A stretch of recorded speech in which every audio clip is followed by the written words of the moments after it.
Good evening বন্ধুরা, সবাই কেমন আছো? ভালো আছো? আমি আজকে একটা ডেজার্ট বানাবো। তার জন্য আমি খুব সহজ উপায়ে, তো তার জন্য আমি ডাবল ক্রিম নিয়ে নিচ্ছি। আসলে বাচ্চাদের জন্য কিছু না কিছু করতেই হয়, কারণ বিকেলবেলা একটা কিছু দিতে হয়। আর কর্মজীবী মাদের পক্ষে সবসময় দেখা যায় যে সবসময় সম্ভব হয় না, তা আমরা চেষ্টা করি কিছু না কিছু করে রাখতে। আগের দিন ইভিনিং টাইমে করে রাখি, অথবা যে কোনো একটা সময় করে রাখি কাজে থেকে এসে। তো পরের দিন যখন বাচ্চারা আসবে তখন তারা খেতে পারবে। চটজলদি কিছু করে দেওয়া যায় না। এখানে আমি ডাবল ক্রিম নিয়েছি, দুটো নিয়েছি। দেখা যায় যে ক্রিম বেশি না দিলে ডেজার্ট কিন্তু ভালো হয় না। ক্রিম বা চিজ এগুলো বেশি না দিলে ভালো হয় না। তো আমি দুটো ক্রিম নিলাম। আর এই যে দেখো, একটা কনডেন্স মিল্ক একটা পুরো দিয়ে দিচ্ছি। কিন্তু এটা ক্রিমটা আগে বানিয়ে নিচ্ছি, মিষ্টি না হলেও ভালো লাগে না ডেজার্ট।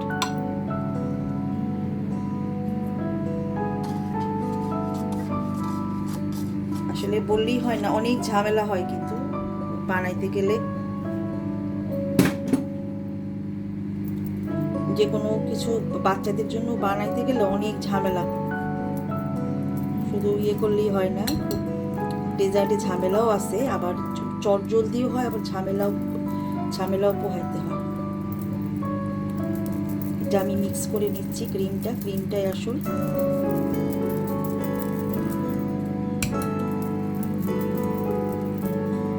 আসলে মা হলে একটা সবসময় টেনশন থাকে যে কি দেবো, বাচ্চা কি খাবে, স্কুল থেকে এসে কি খাবে, কি করব। আমাদের মাদের কিন্তু একটা টেনশন থেকেই যায়।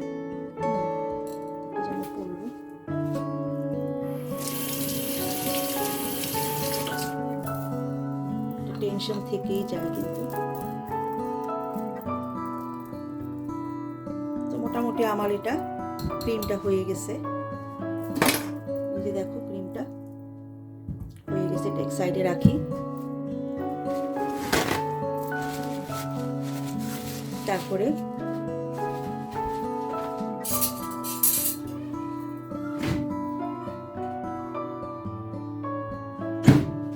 দেখো, ফুটন্ত দুধ নিয়ে নিয়েছি,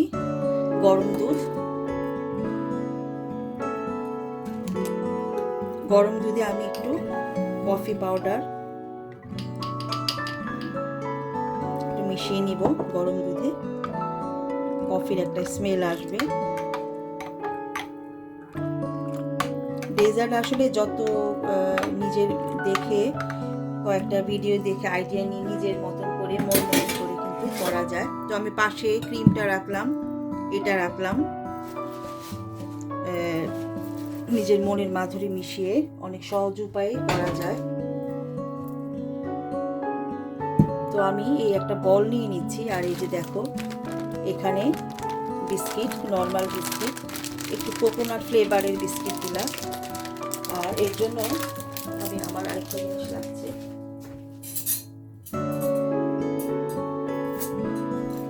আমি করবো যে একটা করে বিস্কিট ভিজিয়ে নিব। তো এই যে বিস্কিটগুলো বেশি ভিজালে হবে কি যে তোমার হয়ে যাবে, বেশি ভিজাইলেও সমস্যা আছে। একটা করে ভিজিয়ে নিব এভাবে। কত সহজ উপায়ে বানানো যায় সেটাই আমাদের আসলে চিন্তা করতে হয়, কত সহজ উপায়ে আমরা বানাতে পারি। আমি একটা কাজ করে দুটা করে দিয়ে দিই, কারণ অনেকগুলো।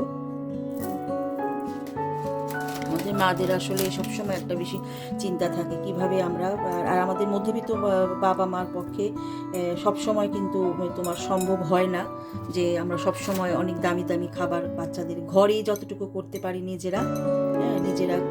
নিজেদের হাতে যতটুকু কম পয়সায় বানাতে পারি সেটা চিন্তা করতে হয়। তো এটা আমি দেখলাম যে খুব একটা বেশি খরচ হয় না। আমি নিজেও এমনিতে চিন্তা করি যে কোন খরচ সবচেয়ে কম খরচে বাচ্চাদের ভালো কিছু দিতে পারবো। এটা আমার সবসময় আমার চিন্তায় থাকে। তো তো একটা একটা করে বিস্কিট আমরা এইভাবে করে ফুটন্ত দুধ নিতে হবে। ফুটন্ত দুধ, এই যে বিস্কিটটাতে কিন্তু একটু সুগার আছে, বিস্কিটগুলো, এই বিস্কিটগুলোতে একদম সুগার থাকে। আর তুমি এই ধরনের যে দেশেই থাকো না কেন, আমি বলবো তুমি ইয়ে করো, সুগার দেখে নিও। তো এখানে আমার মনে হইতেছে ক্রিমটা আমি উপরে দিয়ে দিই, কিছু ক্রিম যেটা ইয়ে করলাম সেটা উপরে একটু দিয়ে দিই, লেয়ার লেয়ার করে বানাবো। আর এটা ফ্রিজে রাখলে জিনিসটা এমনি মানে খেতে খুব মজা হবে। তারপর আমি দেখাচ্ছি কি করবো।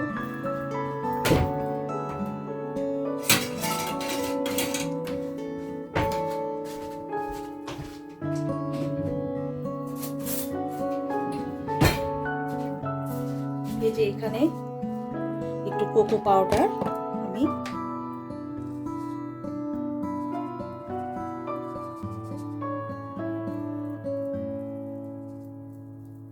কোকো পাউডার কিন্তু দিয়ে দিচ্ছি। তো আমি সেম আবার একই প্রসেসে কয়েকটা লেয়ার করব, অসুবিধা নেই, আমার এখানে সবই ক্লিন আছে। দুটো দুটো করে আমি কয়েকটা লেয়ার করি। তুমি সারা রাত্র ফ্রিজে রেখে দিলে দেখবে এমনিতেই এটা ইসে হয়ে যাবে, তোমার খেতে খুব ভালো লাগবে, অন্যরকম লাগবে, জমে যাবে জিনিসটা, কেকের মতন হবে। আসলে চিন্তা করা উচিত সহজ উপায়ে কিভাবে আমরা খুব চটজলদি কিছু একটা বানিয়ে নিতে পারি। আর ডেজার্ট বানাতে আসলে খুবই খরচ, আমি লক্ষ্য করলাম ডেজার্টে অনেক খরচ হয় তুলনামূলক অন্য জিনিসের চেয়ে, অন্য খাবারের চেয়ে ডেজার্ট একটু খরচ বেশি। এই জন্য কি চিন্তা করতে হয় যেটা বেশি কম, মানে কম পড়ে সেইখানেই তোমার। আবার আমি ক্রিম দিয়ে দিতেছি।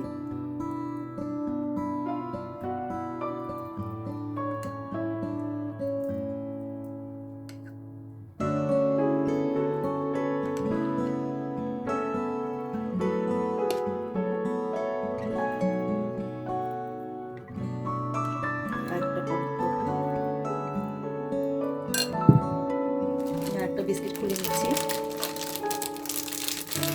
দেড়টাই হয়ে যাবে, বেশি লাগবে না, বেশি হলে আবার খাওয়া যাবে না।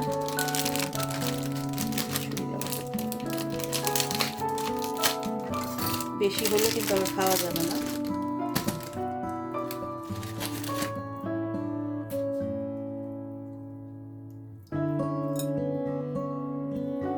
রাত্রেবেলা যদি মানে ফ্রিজে রাখবা তখন জমে যাবে, এটা সহজ উপায়ে।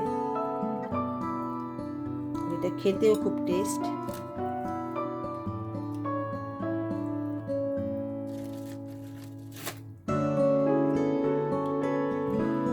বাচ্চারা আসলে সুইট খাবারটা খুব পছন্দ করে, বাচ্চারা কেন আমরা বড়রাও কিন্তু সুইট খাবারটা খুব পছন্দ করি,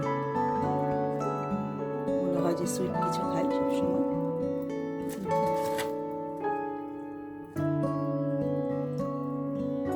আমি আর বেশি দিচ্ছি না, আর দুটো দিতে পারি, বেশি হয়ে যাচ্ছে।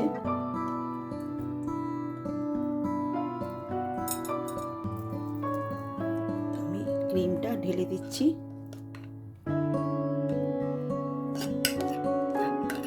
বন্ধুরা, খুব সহজেই কিন্তু আমরা আসলে ঘরে এভাবে মহিলারা তৈরি করে নিতে পারি। তারপরে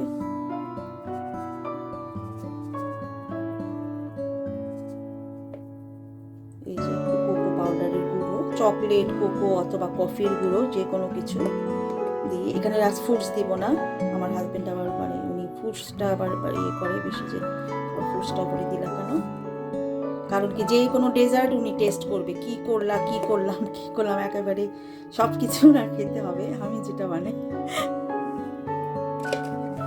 উনি আমার খাবার খুবই পছন্দ করে আসলে। তো বন্ধুরা, এই যে তো খুব সহজে চটজলদি একটা ডেজার্ট হয়ে গেল।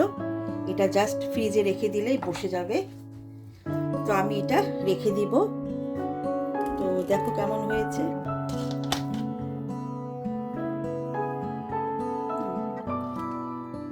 আজকের মতন বন্ধুরা, আল্লাহ হাফেজ।